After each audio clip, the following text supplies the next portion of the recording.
Thank you for having me. Um, I always maintain that I'm not an expert on anything. I don't think I ever will be, but I have a lot of ideas and thoughts, and if they can be of value, then absolutely I can share them. I believe the idea is to talk about what students are being taught about Africa and Africans within the higher education institution. Um, and in my experience, it's a when you simplify the answer, it's not enough, but it's actually more complex than that. Um, One of the biggest lessons I learned from university, from the hundreds of thousands that came out and from the 4 years of studying, the biggest takeaway I had was the question why, and the power that is ingrained in that question. The ability to, at any given moment, interrogate why we do or don't do things, why we act or inact, and why we move forward or move backwards. And part of that question arose when I would walk into class in Grahamstown, a fascinating town that has such stark inequalities. You cross a road, you go from wealthy to poor, literally. And it's a question that arose all the time for me was why? Why am I being taught so much of this and not enough of that? One of my majors was drama, and in the drama class we spent 3 years learning about Western European performers and dancers and practitioners. In those 3 years, I only had 1 month of African performers. Now, a majority, if not all African cultures are deeply performative, but as a performer in training, a majority of my theoretical background is on Stanislavski. And that has no relevance when I go back elalini, emagwala. Which is the really important thing for me, is that whatever we learn from our universities, we have to be able to take back into our respective communities. It's an act of giving and taking in constant cycles. And when I look at that entire situation, I realize that in all those 4 years, I learned almost nothing about Africa, except in the time that I chose to do by myself. Hundreds of thousands of rands that put me in debt, but at the same time, I don't know enough about my own continent. And that to me is a heartbreaking thing. And to extend to that is that what I found quite fascinating in how, when they did teach us different ideologies and narratives and practices, the framing of Western ideologies was that they would be framed as the dominant ideologies. But in addition to that, they weren't framed as the dominant ideologies that you need to know in order to fully comprehend the course material. They were often framed as the only ideologies that can be applied. And for me, the big problem is what happens then when the young boy from Kwalanga, who knows how to build a bicycle by the age of 6 out of steel, but can't spell decolonize, what happens to him when he goes and enters into that space? And just to add on what Zanele was saying is that it's been said a lot of times that black people can't sit in these spaces. And I've always believed that we can't sit in those spaces because those spaces don't fully accommodate our mode of thinking that is rooted in our history and lifestyles and homes. When I was in second year, I asked one of my lecturers what the whole point of university, and he pointed me to Google. He said, "We've got Wi-Fi, Google it." So I did, and I found a number of articles that pointed out that the point of a higher education institution, the purpose is the production and the dissemination of knowledge, to create and cultivate new knowledge and to share it. Subsequent to that, I asked myself, who exists at the center of that knowledge production? Is it collaborative? Does it reflect the wider realities of where we are contextually? And what value is it to me if I can't take that knowledge and apply it to Kwalanga, to Soweto, to Ekong? And for me, that is the nexus of this entire situation. That's where it intersects, is that it's more than just what are we being taught about Africa and Africans in our courses. How are we being taught? How does it feed into the decolonial project? And how does it feed into wider production generation and community building for South Africa? So in short, the simple answer is, we're not being taught enough. And I can only speak from my experience, but we're not being taught enough. The complex answer is, there's so much more at play, because beyond just not being taught enough, we're also not fully delving into the question of why are we even being taught what we are currently being taught. and why, having being taught different aspects on the history and the various examples of African customs, why that will be useful. And an interrogation of that, I think, can feed much greater into where we hope to go in from what I've pulled from the discussions that happened today. And I'll leave it at that. Thank you.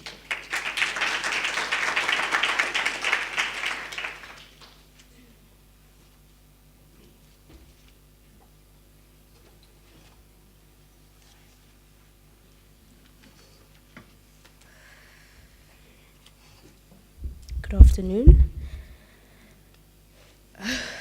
I don't know how to speak after the politicians. I feel like saying Amandla as well, but then... so I'm Keitumetse, and I'm here. The brief that I got was to speak about my experience as a clinical psychology student and my journey in relation to what I can tell about the aspect of African psychology, or the African perspective to what psychology is. And at first level, that was quite a difficult one to think about, because when I hear African psychology or the African perspective to psychology, I don't even know what that is. All that I could think about was a few phenomena or a few words that they themselves were quite foreign to me as a Sotho-speaking person who was taught to see things like schizophrenia and other presentations in a closer textbook when we were given pathology in undergraduate. So with that said, I'd just like to give a few context and take you through my journey in my academics. So I grew up in an area in Vereniging, and this is in Gauteng, where we speak primarily English, Afrikaans, Sesotho, and a little bit of Zulu. And only grew up in a home environment, an area where it's primarily Christian belief, and randomly there would be a home where the families ascribe to traditional beliefs. However, these kind of thoughts and beliefs and views were seen to be deviant within our context, because we are brought up speaking only English and Afrikaans, and that's all the things that we can do within our given environment. So given this, I go into tertiary. I do my first year and second year and third year psychology. At third year, I'm introduced to what is known as the African perspective within psychopathology. And this prescribed textbook literally only has half a page of what African perspective psychology is. And within this textbook, I might just add, there's a few Xhosa words, and for a Sotho-speaking person who's from Gauteng, that in itself is foreign to me too. So I read this and I think, okay, I do not relate. I'll probably have to figure out where to learn from this from other people. And given my circumstance and upbringing, like I mentioned earlier, anything outside of outside of Christian beliefs, anything traditional was seen as foreign. So there wasn't any other form of knowledge where I myself could go and find out about these perspectives. Honors year happens. We go deeper into the so-called African perspective. Now, instead of half a page of a textbook, there's now one page of what African psychology means, or the African perspective to psychology. And this in itself is not an ascribed or described explanation of how one could look at psychology. It's just what could look like a certain disorder in a scientific European way that could present itself as though it looked like something else. So in the instance of schizophrenia, it would probably look like something that is referred to as a calling in the traditional or the African perspective. But what is it in the understanding that African psychology could be related, and understanding that the African person understands that thing as a purpose filling and not as a disorder particularly.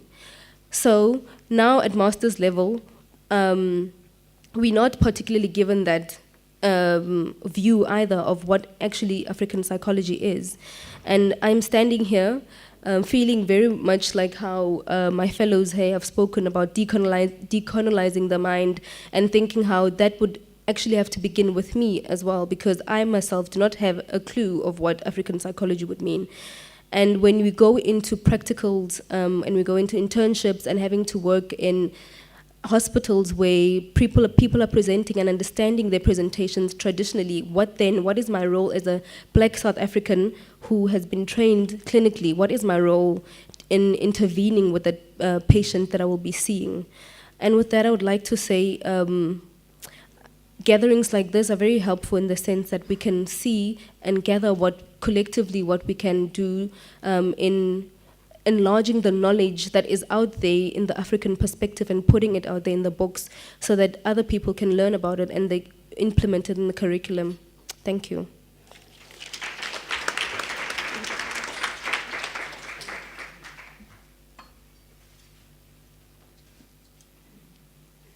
Thank you for those, I thought, powerful and stirring and I think provocative accounts and personal accounts of your experiences and also what it means to be situated in an exclusionary space that is essentially the South African university for most. The students in the room, who are you? Can you stand up, please? Don't you hate this? People ask you to make yourselves visible. Did you resonate with what the speakers shared with us today? Okay. Is there anything you would like to add? That's really putting you on the spot, eh? Well, you'll have a chance. We're going to open up the space for some discussion, and we really, really would like to hear from you as well. Okay. So I guess I'm not going to say too much at this point. Is this why you're going to help me?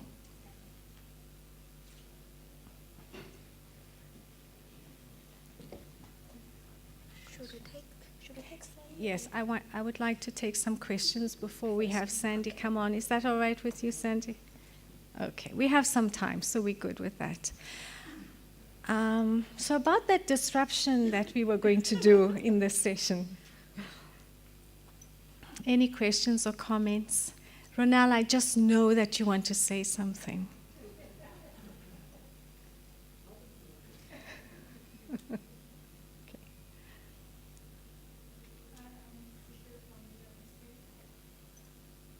I'm Sisesakhe from UWC. It's not really a question, it's rather a comment. From all three of the stories that you guys shared, it resonates a lot with me. I'm also a psychology student. I've come from an undergrad background where I did an African Perspectives module, which was a term at second year, which didn't really hash out anything that pertains to African psychology or African perspectives in any way, shape, or form. It just taught us roughly at like a face value, different cultures that we have been taught before.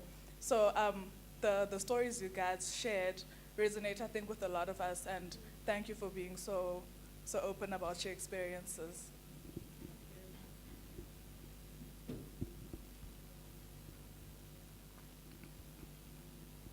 May I add? Of course.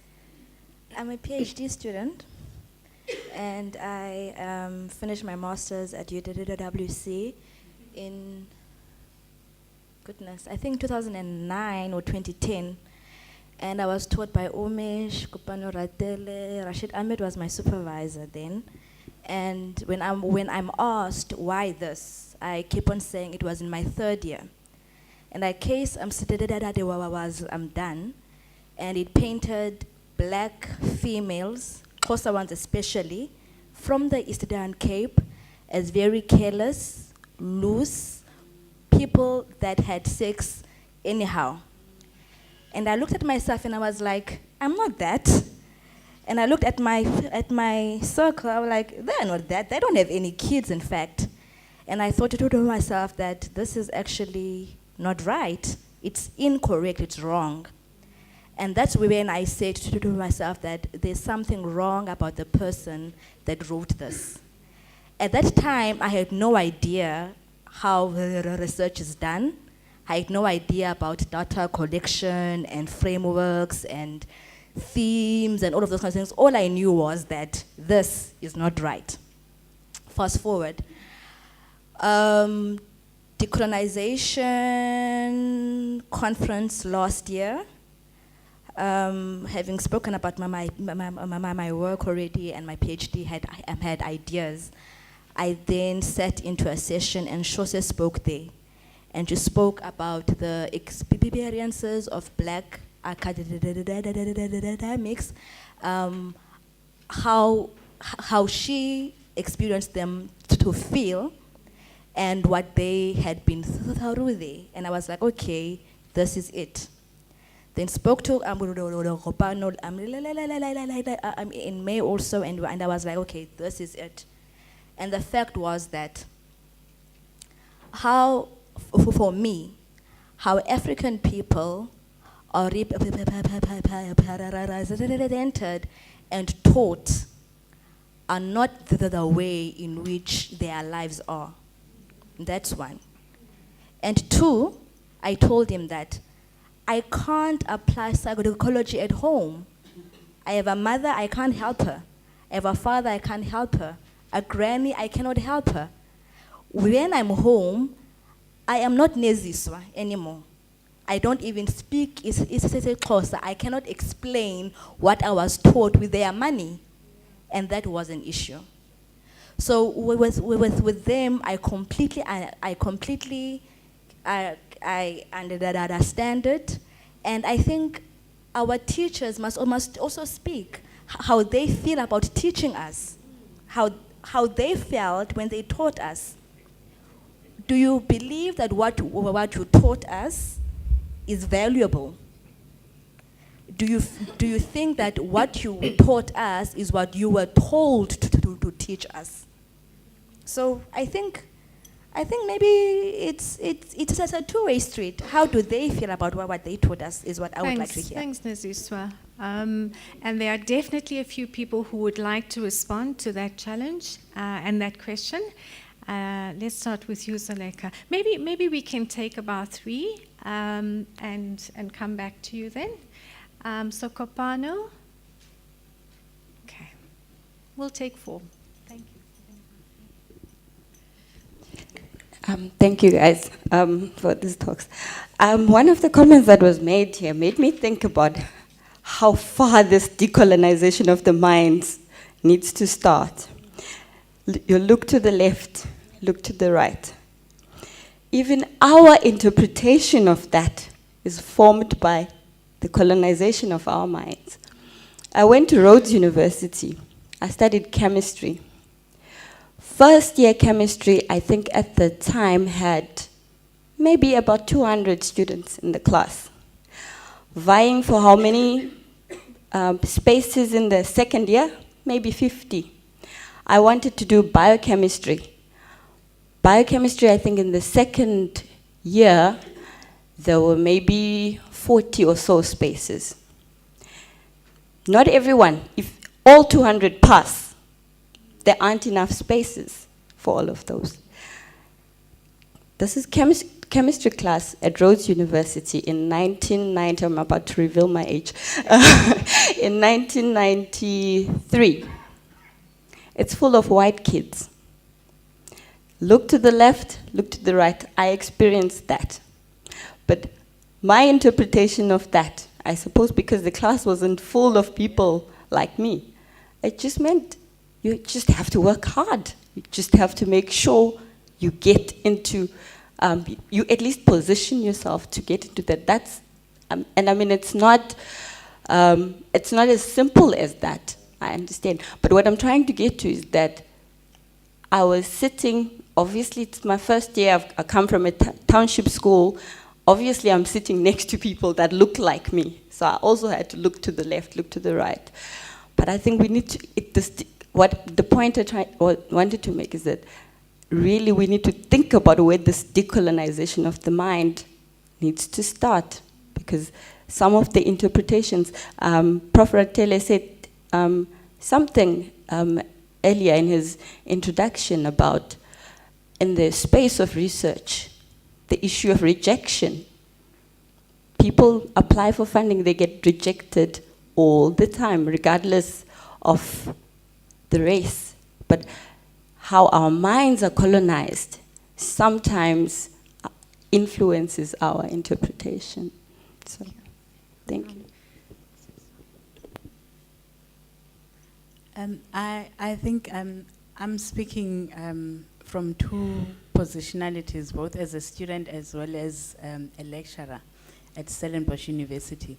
And as you were narrating your own experiences, and one phrase particularly came to my mind, in that we go through an education system that makes us rats with an education of cats. So one, you are black, but your soul is white. You are made to think within that lens of whiteness. And it's very problematic for us, and when going back to our communities, if one thinks about African societies and how the whole notion of education is that when a child is educated, when they grow older, they must then turn around and apply that education to further contribute to the enhancement or development of their own communities. But how does one do that when you are actually taught in ways or things that are not very much contextually and culturally relevant for your own community? Then it relates to what I think it was Wanga was saying, that when you then go back to your own community, you are both an insider and an outsider. You're an outsider because you are the educated one. And all of a sudden, as the educated one, you think in a particular lens that actually undermines your very own base, that alienates you from your very own base. And most of the older people in my own research site would say that we take our children to school. When they come back, they can't even engage with us because we are now the backward people.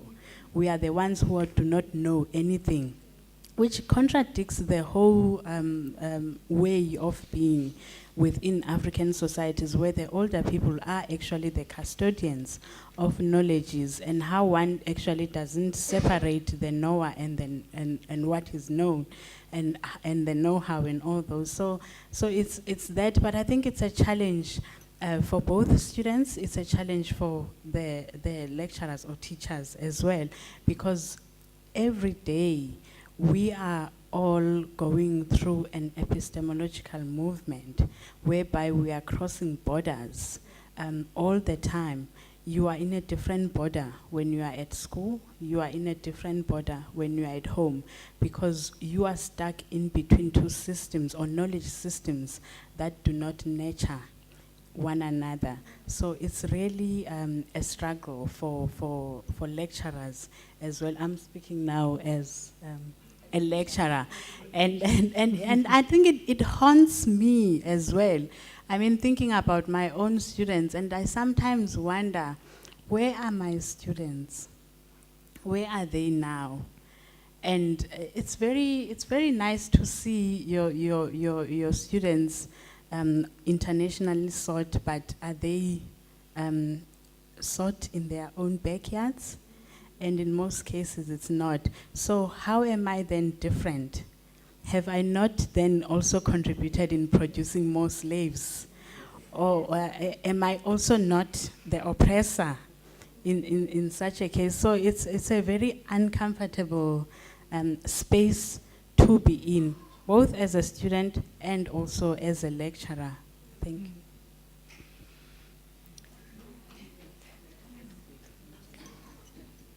Thank you.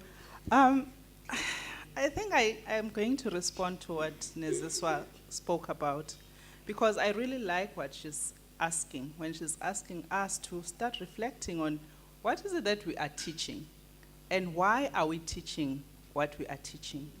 And it becomes a challenge, which really haunted me for a long time, and unfortunately took probably half of my teaching life to actually get to deciding that I was going to teach what I have developed myself, which then becomes a challenge to every one of us to say, are we ready to go out there and develop African scholarship, African theories? Because I'm just going to make an example of why I had to get to that point where you're teaching people about things that are not what you hear at home. And based on my research, I find that when people who are having maybe challenges, my work is on trauma, and I would be told that not eating is an eating disorder. And, oh, she's now so fat, she has developed eating disorders. And when I started speaking to women, and this one particular woman made sense to me when she says, it's the healing of the heart because I've started to eat. Now, that started to say to me, what have I been teaching? Why does this person see it as the healing of the heart because she's eating, and yet the Western literature says it's an eating disorder? So I'm just using that as an example and a challenge to all of us who are both researchers and educators to say, let's go out and do our own research and come up with African scholarship, African theories that are going to inform what we are teaching. And then we are not going to start complaining. And make sure that, of course, that evidence is also out there, disseminated in proper channels, so that people know why you said what you've said. That's the challenge that I'm extending from what Neziswa has said, to say, what are we teaching? Can we develop our own theories?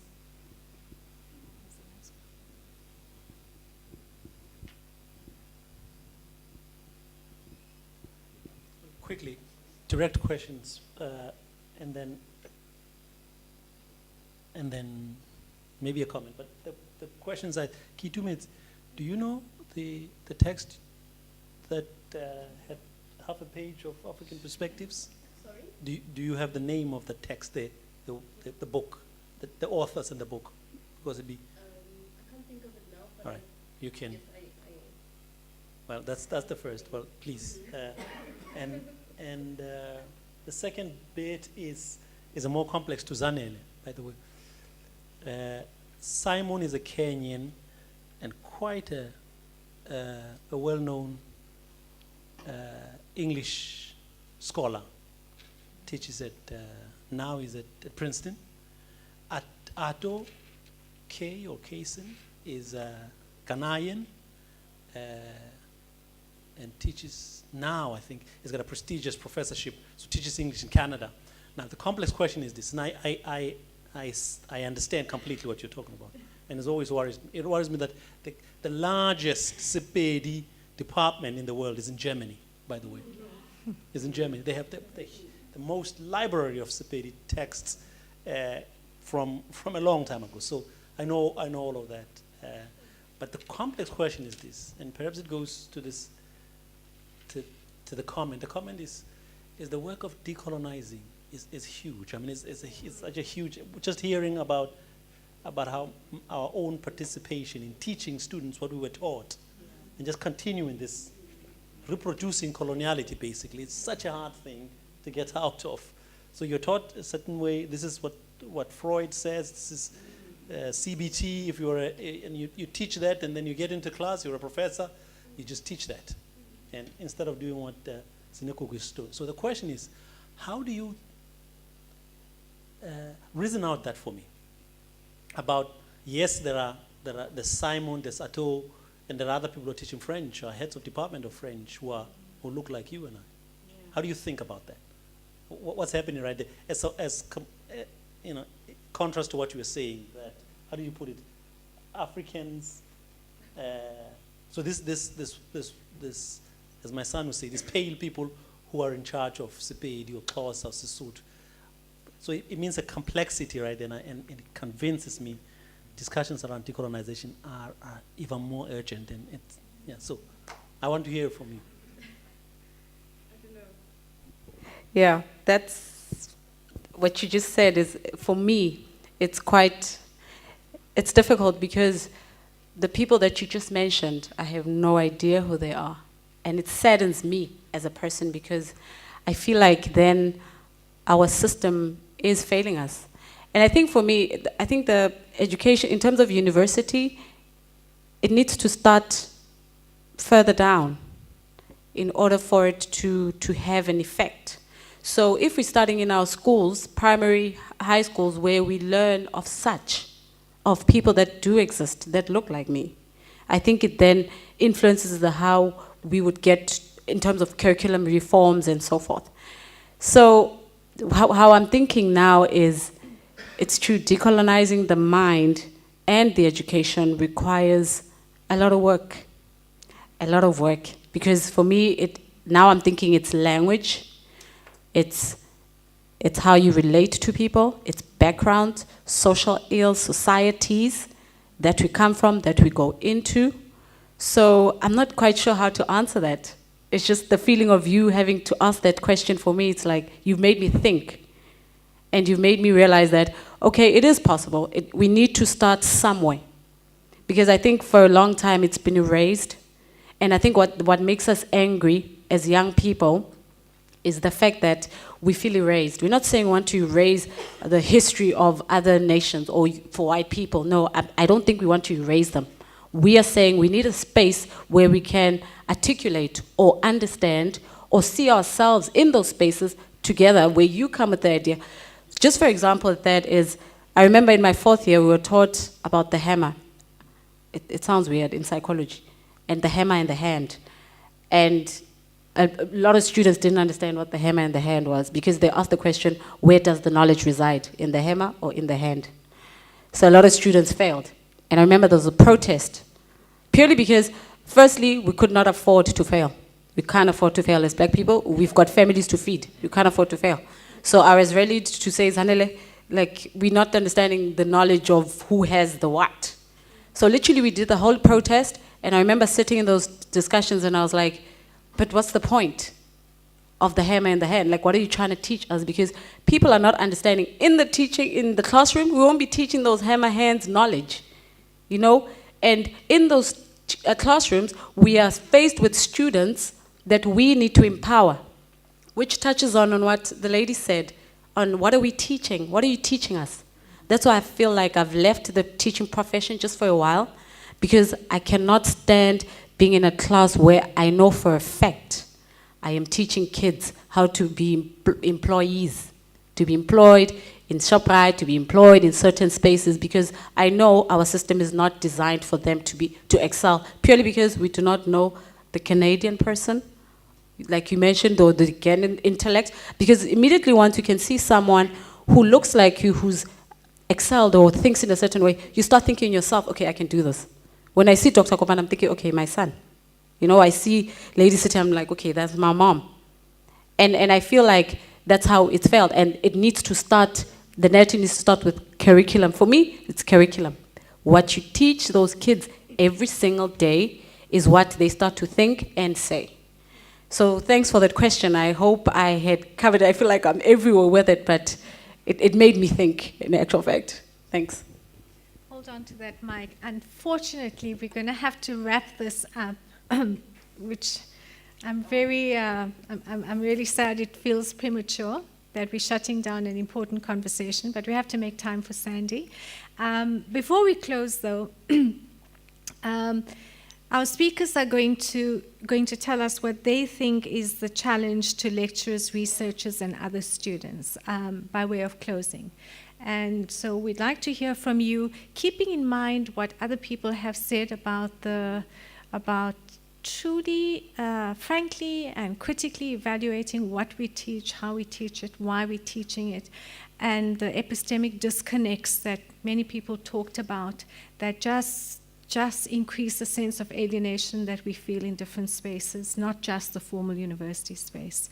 So with that in mind, I'm going to hand over to you for your 3 final closing comments before we move on. Thanks.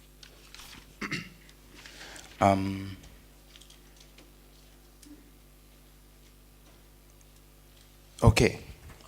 Sorry, I was just thinking, I realized I've taken more notes today than I did, I think, throughout my entire university degree.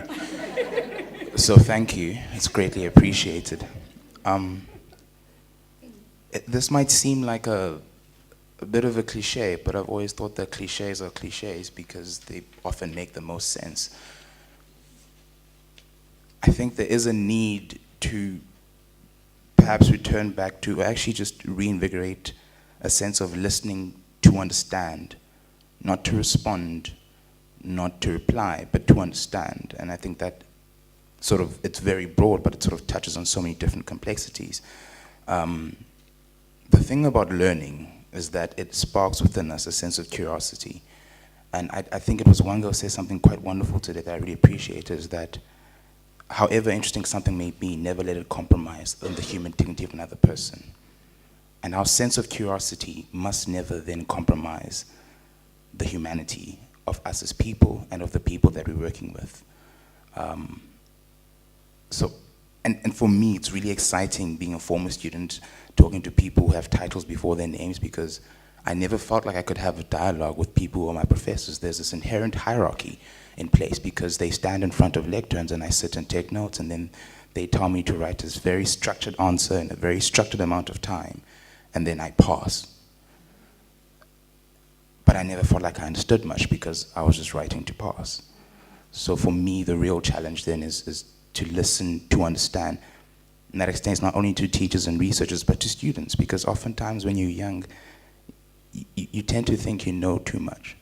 You never want to admit it, but you do. You tend to think you know too much. And we don't often just shut up and listen. And that might sound blunt, but I think it's crucial, particularly with where we are.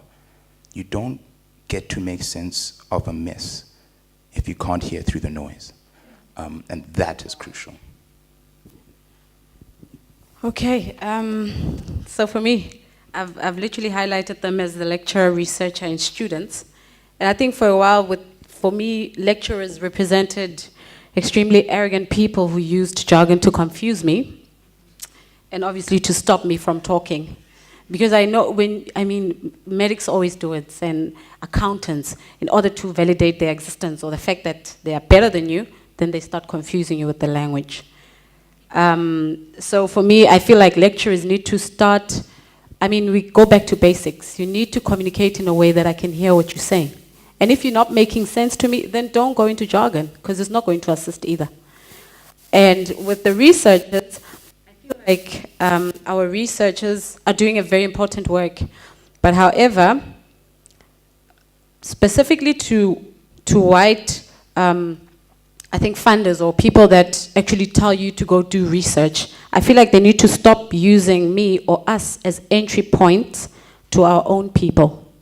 Because what they turn to do is, because Zanele speaks isiXhosa, then Zanele will communicate better, eKhayelitsha, in terms of entry point. Then you all come there, do the blood test, and then you're gone. You never get back and say, Nkosi Mamubani, your work actually contributed to this paper wouldn't have been possible without you. Then you're gone. And also, I actually want to say to white people is that living in Africa or being in Africa, you need to start learning our language as well. We speak English. We use English as a status. So, we use it to speak across in conferences and so forth. Equally, I use isiXhosa at home. Understand? So I'm relevant, or I'm also sensitive to people and their languages, which is something I think you need to start doing. Because currently, it's more like, no, researchers come in, then Zanele is the face of entry. Once Zanele has got the go-ahead, is it clear? Then they do the work, then they're gone. Zanele goes again to another point. So I think researchers have a challenge as well. Students, well, at my time, we didn't have like the guts, like the fees must fall people. I think ours was more of we felt like we were generational, we call it like a generational gap in our families, where if you don't finish, we'll go hungry. So it wasn't a matter of debating. We were student politics, you sat there, you begged for fees to be decreased and so forth, but the reality was, when they said go back to class, you had to. Not that we were moving away from the struggle, it was there. However, we needed to finish. That was our breaking point. But the fees must fall movement, I feel like they've proved to us that it could be sustained in a way of, conversation has started now in terms of decolonization and so forth. So I feel like with teaching as well, what we are teaching needs to be looked into. Curriculum reforms needs to be looked at from primary school. I know there's this thing saying you teach kids in indigenous languages, then they get confused, then it's English. I have a son who is struggling to speak purely because we are speaking English at home. I'm even embarrassed because I feel like I have robbed him of his blackness. Then he's going to go into my home and speak to my mother in English and not understand a word what my mother is saying. So I think those are the kind of things that we need to change as well. Thank you. To the lecturers, researchers, and students collectively, I think what I would like to communicate is not having a preconceived idea of what should be taught or learned or published out there, but rather having something new, allowing the information to expand our knowledge instead of trying to fit in an already established structure in the universities and equally so with the researchers. Thank you. Thank you. Thank you so much, especially here at the MRC. This has been such a refreshing conversation. So thank you very much for your input and Pansy with hammer hand knowledge. Sandy.